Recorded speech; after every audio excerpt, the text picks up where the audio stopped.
Hello everyone. Today we will discuss about the laser and its applications. So laser, which is an acronym for light amplification by stimulated emission of radiations. So it is a device which produces coherent beam of optical radiation when it is undergoing a stimulated transition from which can be due to the electronic, ionic or molecular transitions. And when it go back to the original state, to the ground state, by stimulated emission, it emits a photon. So such light sources are called laser light source. So in order to understand better, we need to know about different atomic transitions happening in atoms. So we know that in an atom, there is a central nucleus surrounded by electrons which will be in different energy states. So the electrons which is close to the nucleus will be having lowest energy, and the electron which is away from the orbitals, away from the nucleus, which will be having higher energy states. So when these electrons which get an energy can be either by thermal or optical radiations, it can go to the higher energy states, and it is an unstable state. When it goes to the higher energy state, it is not a stable state, it goes back to the original state. In order to understand it better, let us consider two energy systems. Let's see, this is E1 and E2. This is a two energy system where this E1 represents the ground state and E2 represents the excited state. So consider one electron in this level, in the ground state level. So when there is a light energy falls on this electron, it gets some energy so that it will excited to the higher states. So this is the excited state. So now this electron has been reached at the excited level. So this is called the stimulated absorptions, because this process is stimulated by a incoming photon. Now the electron is at the excited state. So this is not a stable state. So normally when it reaches the higher state, it will stay there for a very short interval of time. For example, about 10 raised to minus 8 or 10 raised to minus 9 seconds. After that, it decays back to its original state, that is the ground level, because that is the stable state. So this decay process, which is happening spontaneously. So the stimulated absorbed electron at the higher level will be going back to its original state by emitting a photon of energy h nu. So in order to understand it better, we need to know about the photoelectric effect, which consider the stream of photons. The light waves are stream of photons with energy h nu. So that is the condensed form of energy. So when this state of electron which get a sufficient energy to for this transition, it undergo absorptions, and the corresponding energy of photon should be h nu is equal to E2 minus E1. Only at these energy levels, this electron will be absorbed and go to the excited state. Similarly, for this transition, there will be an emission of photon with frequency h nu. So this is called spontaneous emissions.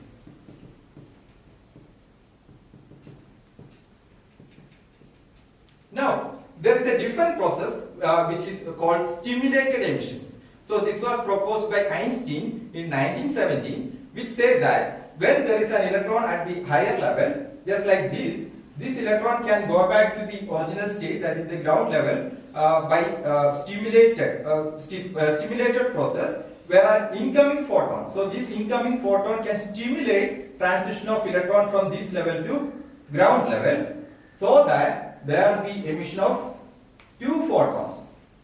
So this is the original photon, and there will be another photon will be emitted, so that these two photons will be in phase with each other. So that is called the coherence. So these two photons, the newly formed photon and the original photon, will be emitted in phase with each other. Such radiations are called the laser radiation, where it is a coherent process.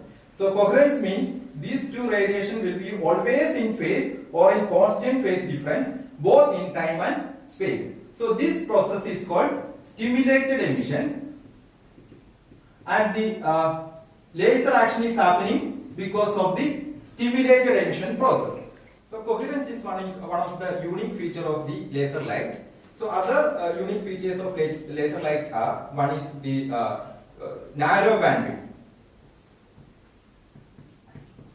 So the laser light has got a very narrow bandwidth, that is called the optical purity of the beam. So if you take the intensity versus frequency graph, the laser light will be like this. So it is having only a narrow band of frequency range.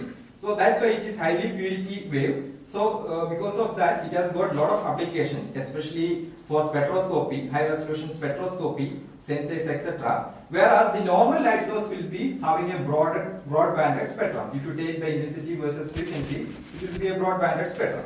So that is one of the unique features of the laser. The second one is the this is also called the monochromaticity, because it is having only a single wavelength light source. So that's why it is called the one of the features of the laser light. But there is LED light source also can have monochromaticity, but it is not laser. That is main reason is because it is not coherence. So in LED transmissions, so that is another features of the light, that is the coherence. So in LED, the light will be emitted in different directions. So that it is not the light waves propagating from the source is not in coherence with each other. That's why it doesn't have a coherence, whereas lasers having a highly coherent beam. The third feature is the power. So the laser has a very high power. So if you compare with any other light source, it has got a very high power because of its directionality. So that is also another features. It has got a directionality and a high frequency, high intensity beam is focusing onto a very small area. Because of that, it has got a high power. So if you compare the power of the power of a 100 milliwatt laser, which will be much higher than the radiation emitted from sun, which is having much lower power. If you compare the power, because it has got a unique feature, because it is focusing, it has got a highly directionality and a high intensity beam is going to focus onto a very small region. So these are the unique features of the laser light source. So the laser is one of the breakthrough invention of the 20th century, and it has got many applications in the area of medical field, for optical transmission, for industrial application, and there are a lot of applications for this laser. We will discuss about that part later. So now we move on to the optical transitions. So we can see that if you have a two energy levels, so whenever there is a two energy levels like this, there will be more number of atoms will be at the ground state. So whenever if you see two energy level systems, the atoms, the electrons will stay at the ground state because it is more stable state. That's why it will always will be at the ground state of the system. So this figure is just for the representation purpose, and if you compare the number of atoms at this level and the excited level, this the number of atoms at the excited level will be always much lower than the number of atoms in the ground level. So this is because this is more stable state. So atoms always like to be stay in the stable region. So whenever there is a transition, it can be used due to the the optical waves like light source. It gets sufficient energy. It can be due to the thermal transitions. It goes to the higher level and it stay back there for a short period. It can be 10 raised to 8 to 10 raised to 9 seconds. After that, it will decay back to the original positions. So that is what is happening. So now consider two energy levels like this, and there is an incoming photon. So this photon is coming to this region. And if you know about the the Einstein, according to the Einstein postulate, the probability for stimulated absorption. So this process by which this electron get energy of this photon and going to the higher energy level, that is called the stimulated absorption. So the probability for the stimulated absorption is equal to the probability for stimulated emissions. So there is equal chance for happening these two processes, the stimulated absorption and stimulated emissions. So due to the higher number of atoms at the ground level, there will be always more number of stimulated absorption than stimulated emissions. So this will be much smaller. So in a laser light, we need to have stimulated emission dominated by absorption process. So in order to have that conditions, we need to have a system where the higher energy state has got more number of atoms than ground level. So for that, we need to have there are certain energy states called metastable states.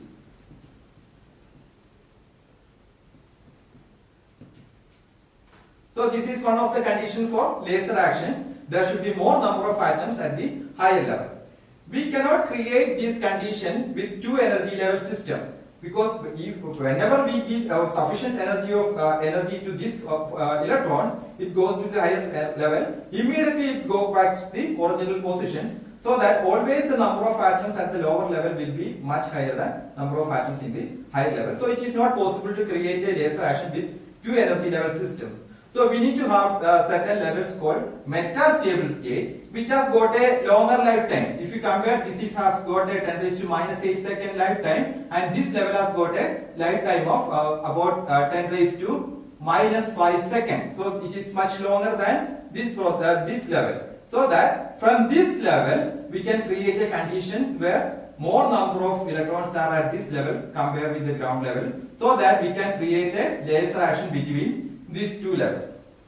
So in order to excite these electrons from the ground level, we need to give some sources there. So we need to put some energy into this level. So that process is called pumping. So these are the things which we need to have for, in order to have a laser action, we need to have a metastable state. Second condition is we need to pump the electrons at the ground level to the excited level, and this process is called pumping. So there are different way of pumping. Some are electrical way of pumping is there, optical way of pumping is there. So in such a way, the energy will be given to these electrons, and it go to the higher level, and we create a condition there that in the between the metastable state and ground state, there will be laser actions. So these are two conditions to have this laser action. So we need to have a metastable state. In order to have a metastable state, we need to have an active medium. So the active medium means the medium in which we can have this kind of energy levels with metastable states.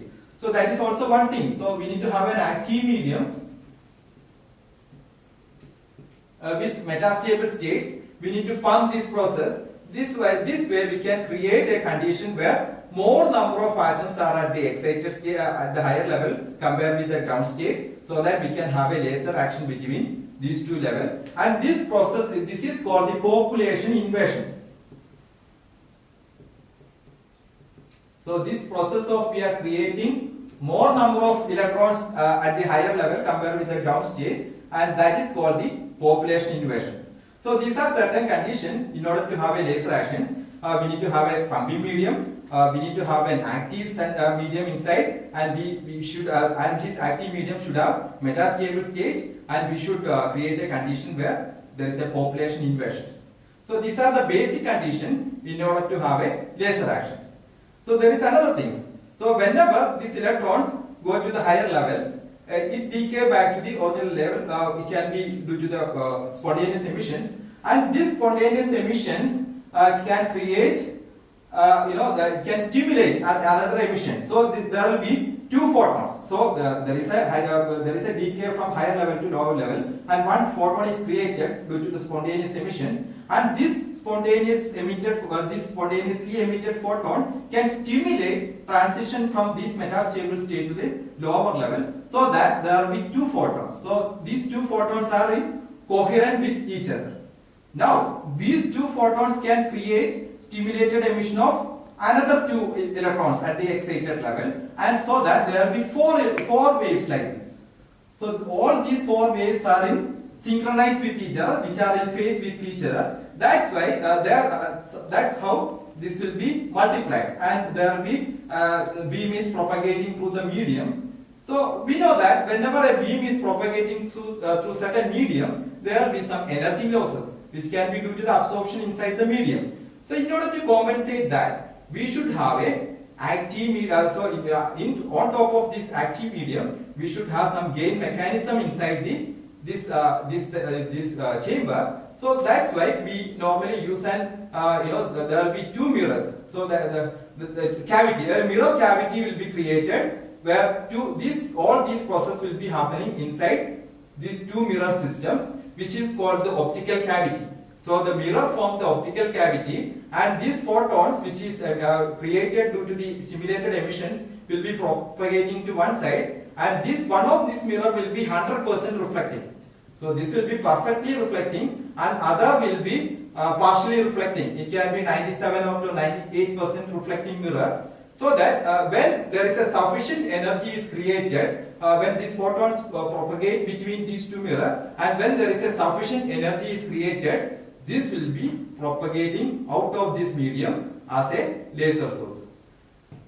So in order to have this laser action, we need to have this kind of conditions. So the basic principle is the stimulated emissions. So in order to have the stimulated emissions, we should create a metastable state. For that, we should have some active medium. So the medium with this kind of energy levels, and in order to pump these electrons from ground state to higher state, we should use a pumping mechanism. So thereby we create a population inversion, and all this process will be happening inside a chamber with two optical mirrors, that is called the optical resonator, and when there is a sufficient energy form, it will go out of this chamber as the laser light source. So the laser invention came to be one of the milestone invention of the in the 20th century. Now we will discuss about different milestones in the path. So it was in 1917 Einstein proposed the stimulated emission process. So in his theory, he proposed about the process of stimulated emissions, but it took many years to create it, create the original idea. So it was in 1954. So in 1954, some scientists, they came with maser, so which is called the microwave activated stimulated emission of radiation. So this is in a different region, in the microwave region. They were able to produce this maser device, which is based on the stimulated emission. So this device also follow the stimulated emissions. But it was in 1960 only the original laser was that was demonstrated by Mayman, and that is a ruby laser. So it took around 40 years to create the, in order to convert this idea, the theory of Einstein, to the reality. So in 1966, different semiconductor lasers were fabricated, where there are different type of indirect bandgap medium which are able to use for the as a lasing medium. So that was another breakthrough, because after that we could create many lasers with different wavelength regions with different powers at very low cost. The main first three milestone in the path of the laser discovery. And in 1970 there was another the scientist Arthur Ashkin.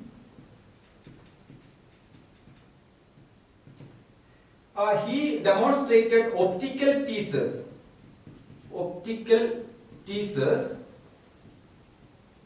where this light source, the laser light source, which can use to manipulate micro-sized particles, for example, of the size of cells.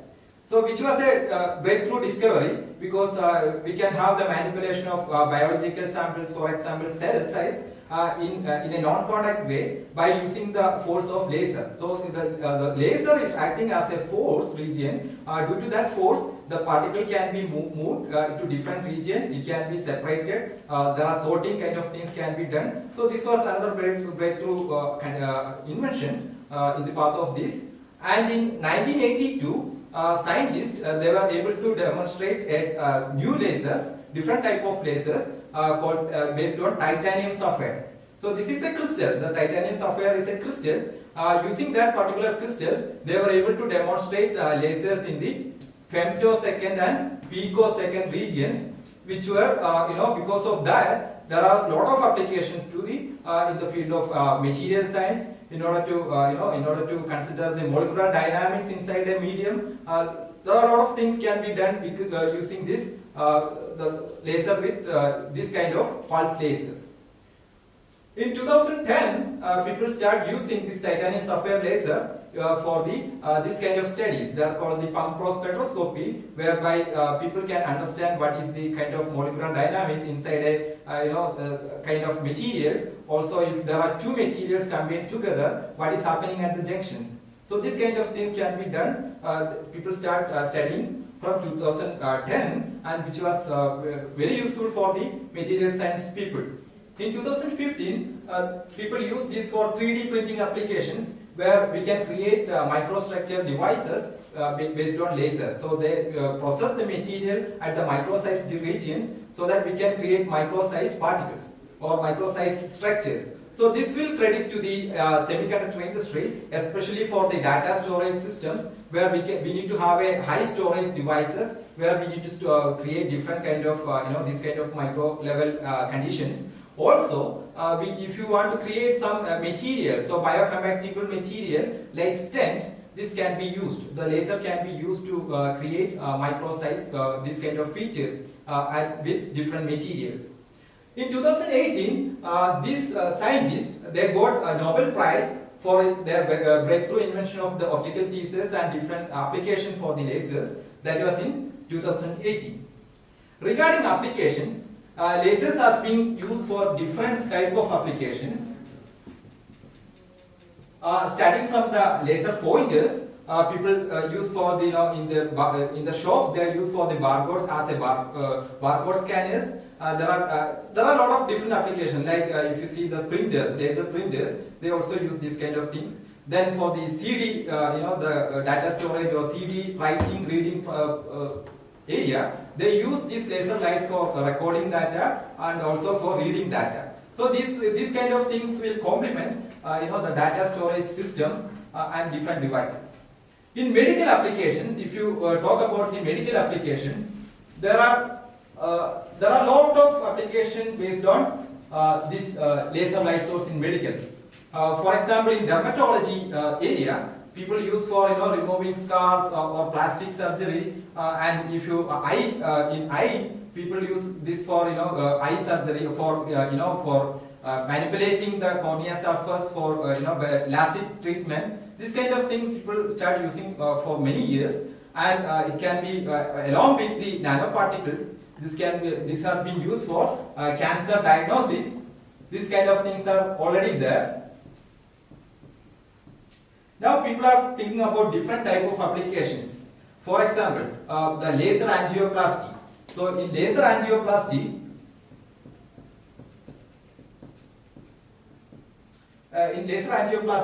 this laser device will be inserted into the body, into the coronary part using a catheter, and they can they can vaporize the plaque formed inside the artery. So this is also a new kind of things, and people also use for the optical communications. The light source has been used for optical communication for a long time. Now with lasers, it has got different advantages. Like where the light the coded information is implemented into the laser source, so that it can laser communication, that is called the laser communications. So this is possible to transmit to very longer region. So this is in laser communications, the information will be passed from the spacecraft to the different stations in the Earth. So this is one of the new things. There is another thing called the high speed internet. So this laser communication is can be used for the high speed internet, and NASA is planning to use it for the high speed internet, where this laser light source will be used for such purpose. So there are a lot of applications and there are a lot of research is going on in this area. People are still studying new things and new type of devices, new for biodiagnosis or for material processing, for 3D processing. There are a lot of things are happening, and this is still going on, and we will see a lot of new systems out of these lasers. Thank you.